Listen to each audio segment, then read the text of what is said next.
Welcome to the Busy Working Show. Thom, how are you doing? I'm great. Had a very busy weekend. It's nice to see you though, Paul.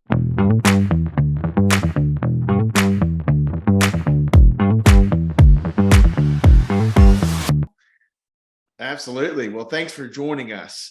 So, Thom, tell me what you do professionally. What fills your time these days? So I'm mainly a copywriter, and then I'm branching into business strategy as well, business consulting, because I'm just finding that a lot of my clients need that. So, but I primarily do copywriting. So anything when you think of the words of sales, that's me. Particularly brand messaging. Okay, very good. Now, how did your journey come to this point? How did you find yourself in being a copywriter and by now getting into the consulting side? Well, do you mean before I was a copywriter? How did I become a copywriter? All of those things. So that's an interesting story. I was a pastor for 19 years. Mhm. And during the pandemic, my church, which was a very large church in Canada,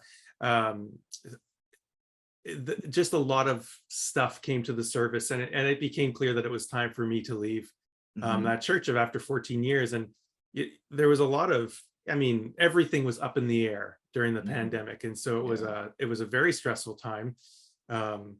And I had just read Donald Miller's book, Building a Story Brand, and I actually read it for the church. I had been doing some research on that side, the communication Hmm. side for the church. Yeah. And in the back of the book, it talked about becoming a certified story brand guide. And I just had this thought. I wonder if I could do that. That'd be an interesting pivot. And Mhm. because everybody was working remotely and we have a large family and a couple of our kids are vulnerable, I really had to isolate more than a lot of other families did. Mhm. So this became just a really interesting thought to be as a way to build a business during the pandemic. I had no business experience whatsoever, so I really didn't know what I was getting into. And I had somebody invest in me who felt, I mean, he just really believed that this was the right way to go. And so he gave me a gift to help me with the first year of certifying. And October 1st, exactly 19 years to the day that I started my first job as a pastor, I Wow. left and launched my business. And it was a struggle, of course, to figure things out. The Mhm. story brand community is one of the most generous, brilliant, beautiful communities I've ever been a part of, though. So you have a question about proposals, you throw it into the community, and within 20 minutes, you have people offering you advice and templates and to meet with you to walk it through. And it's always been like that for 2.5 years. That's Um, awesome. yeah. So at first, the copywriting thing has only been in the last year, Mhm. um, because at first I was doing everything.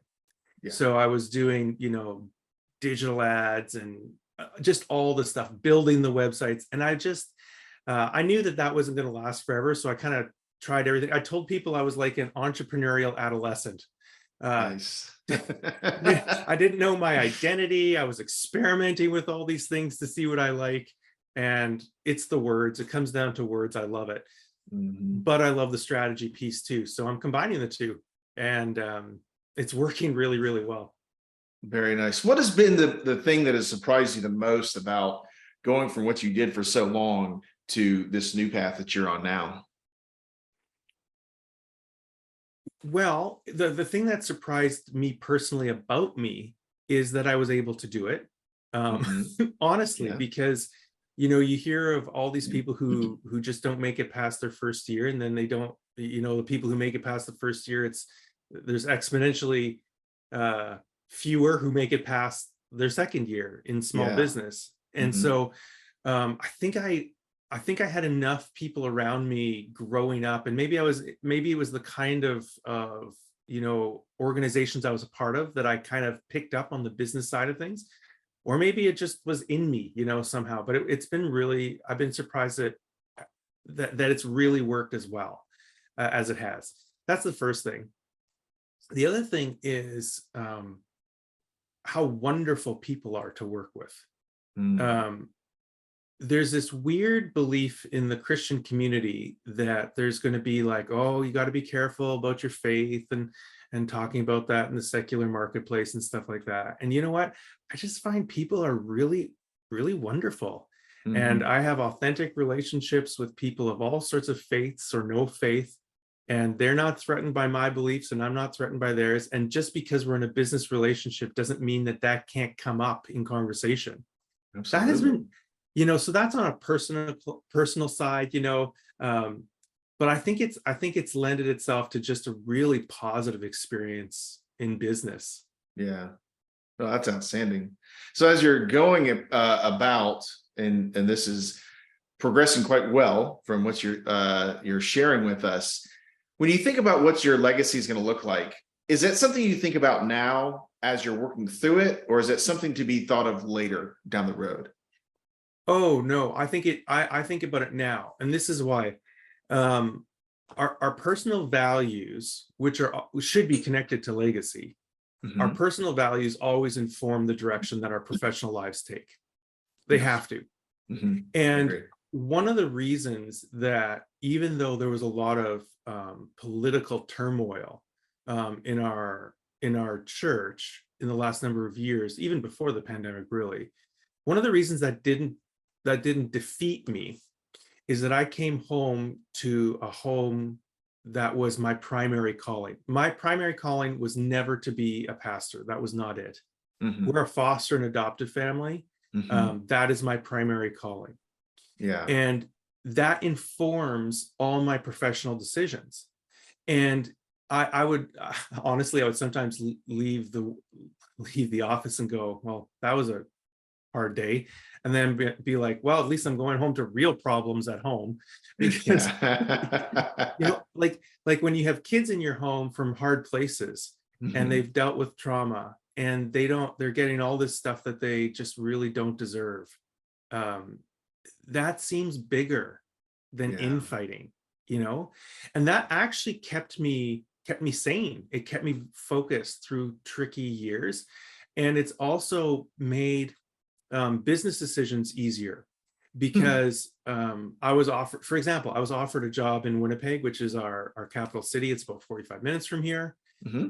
I live in Manitoba, for those of you who don't know where Winnipeg is, which is in the center of Canada.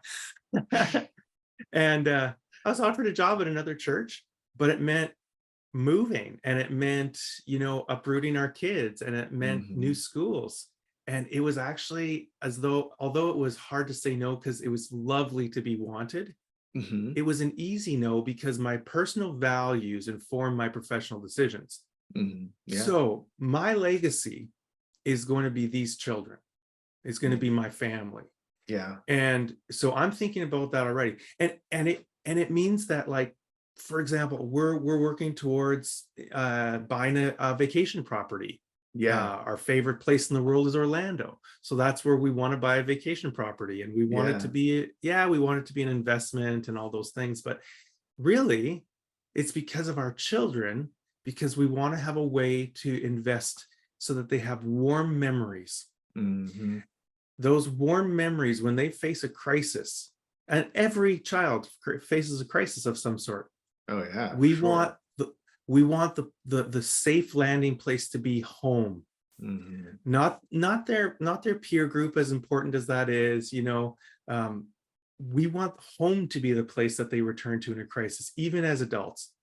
Yeah. That takes a lot of work. So I'm working hard to be able to afford that home so that we can build those memories, so that the legacy of family continues. It's Yeah, all connected. absolutely.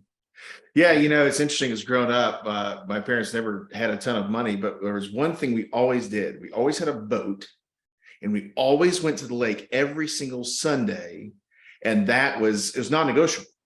And that was It's something amazing. that, regardless of what was going on, we had that, and we did that as a family.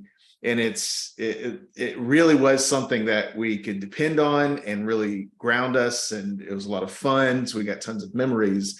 Um, but that was something that even my kids now are like, hey, are we going to lake this Sunday? I'm like, oh, sure, okay, yeah.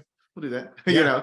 So it's become part of a legacy of our family as well. It's amazing. It's Yeah. wonderful. And it's really interesting, as I think about family and what legacy can look like. And I think this is probably why I like having these conversations. So we have a family farm in Kentucky that has been in the family for quite some time. The original cabin is still there and is 200 years old this year. Wow. And to think about what my family had to go through then to develop that land and for it to still be here is really fascinating. It's really Right. interesting.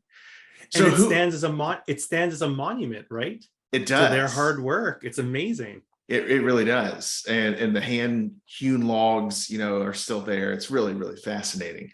So on that note, who are some, or what type of people along the way have kind of helped mold and shape you, and you aspire to in this building what you're building and the legacy that you're leaving?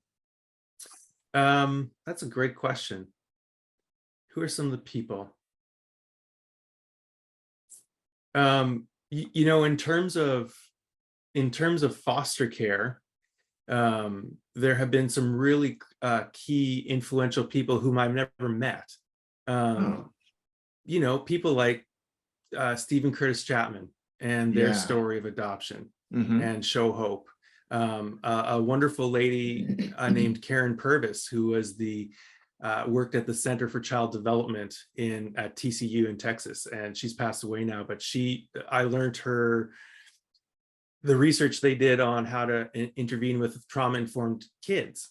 Yeah. And what's really interesting about that is that, so this is another way that it influences my approach to business, because I look at the kids in our home that are currently in foster care and being adopted. They are young still.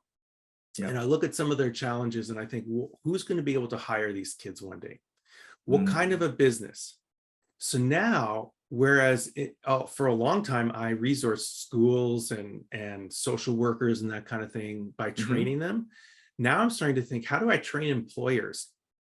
How do I help employers work with kids or young adults who have trauma in their past? Because you don't lead them the same way that you lead somebody who grew up in just a stable home where there wasn't substance abuse and neglect and that kind of thing.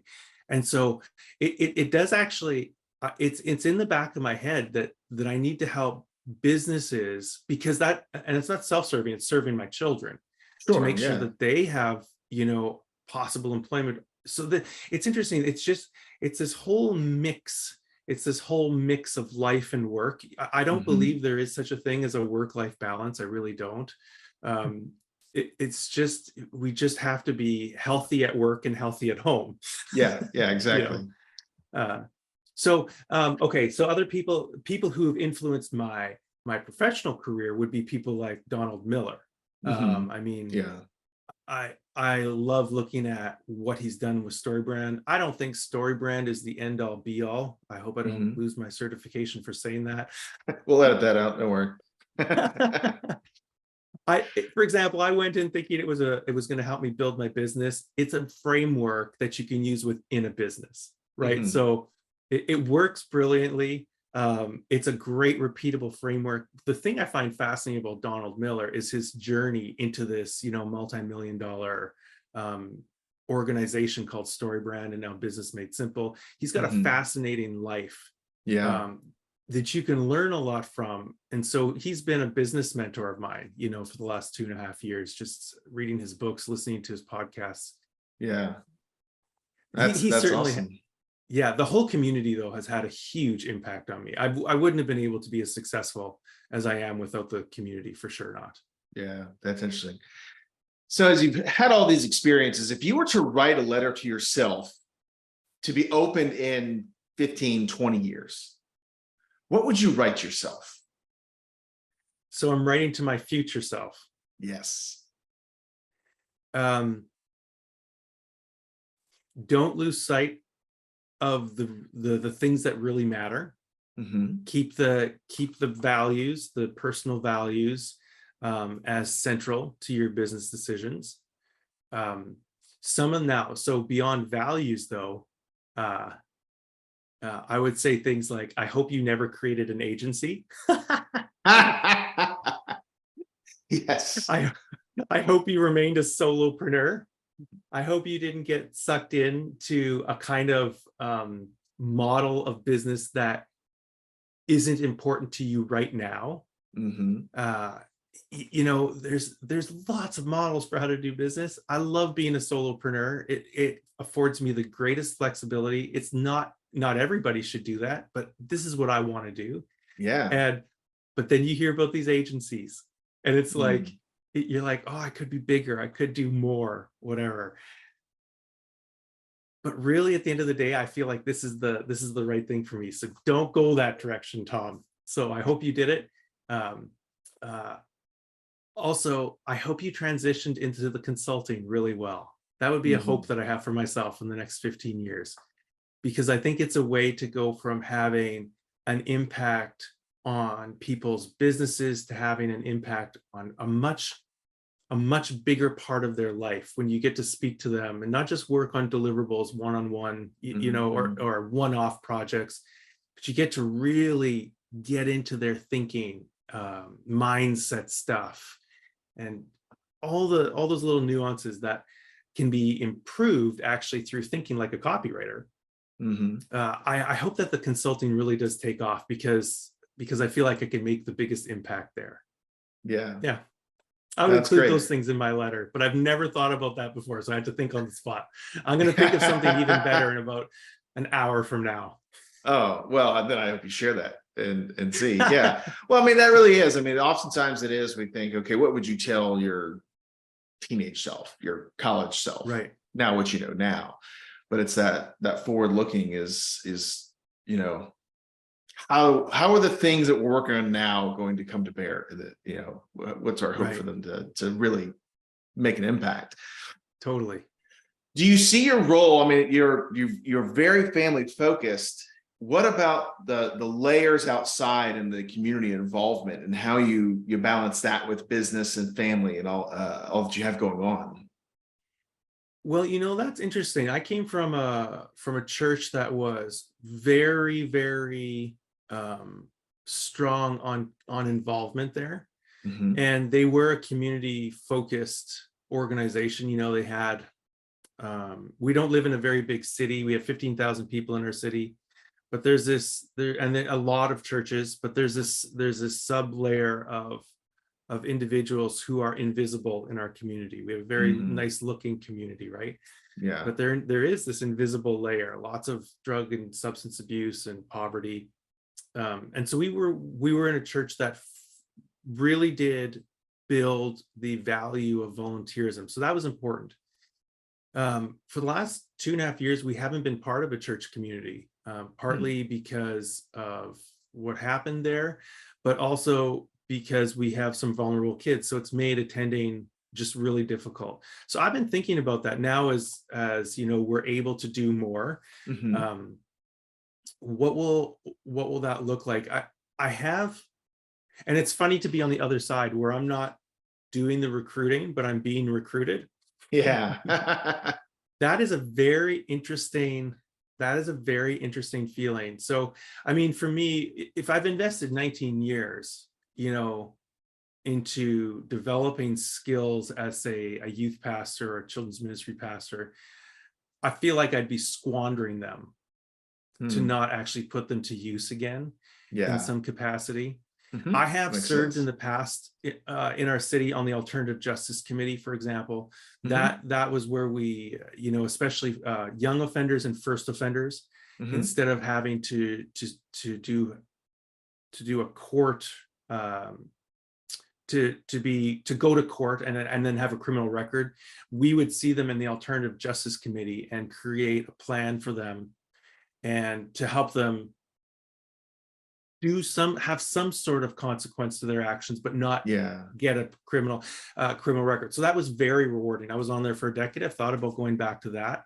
Hmm. That's very community focused, but also just serving in my local church. That's going to Yeah. become important. I think I have the ability to not not become the leader, because that's very hard Oh sometimes for yeah. former pastors, not to Yeah, impose no themselves doubt. on the young guys who are leading. But I think I can be a good resource and advisors there. So but community involvement is very important. You Yeah. have to look beyond the walls of your home. You have to demonstrate that our kids, all of them, are better, have better character, because we've been foster family. Hmm. Yeah. We've worked very hard at maintaining healthy relationships, but you become very you have tunnel vision when all you think about is your family and the next Hmm. vacation, and that. So looking outside yourself and looking outside the home is really, really important. It's very, very Yeah. important. I agree 100% for sure. So outside the home and coming back to the professional life, what is your superpower, and who should use your superpower? All right, my superpower. Um, Sorry if you hear some commotion in the background there. It's- Um, what is my superpower? I think my superpower is ideation. Mhm. Okay. I'm I'm quite good at thinking strategically and coming up with 1,000 ideas for people to move forward. It's very challenging when you're that guy in your own business and you don't have a team to put the brakes on, because it's hard to Yeah. stick with stuff for a long time. So I have a lot Hmm. of ideas. However, it's been very helpful when I sit down with clients and they're stuck, and I Hmm. can just give them a laundry list of different ideas of way to go forward. And then we can look at it, we can say, okay, this is going to be effective for you. This is probably isn't. And so that's strategic thinking, and thinking outside the box, and then connecting pieces that we can create a plan to move forward. That's probably where I feel the happiest, certainly. Yeah, Um, absolutely. No, yeah. that's great. So who's the most beneficial to have to be working with you? Who would you say, size company, those types of qualifiers? Sure. Well, I tell you what, I love working with business coaches. Um, I really love working with other coaches, and probably that has to do a little bit with the fact that I'm a solopreneur. Hmm. Business, I've been able to create a successful business, so I understand what it takes to go, from the ground level for the next 2 or 3 years, and Yeah. and it's worked really nicely. So I can speak into that. Um, I've worked with a number of small, medium-sized businesses, kind of all over the place. But really, it is that coaching world, coaching coaches. I love it. I get them. I Yeah. think probably there's something pastoral like in the way Mhm. that works and stuff. So certainly that's where I enjoy working the most. That's awesome. Well, Tom, I'm very grateful for your time to have this conversation today, and I am excited to continue to follow and interact and learn from you as we kind of see where the rest of this journey takes us. Thanks, Paul, and it was a great invitation as well. I appreciate it very much.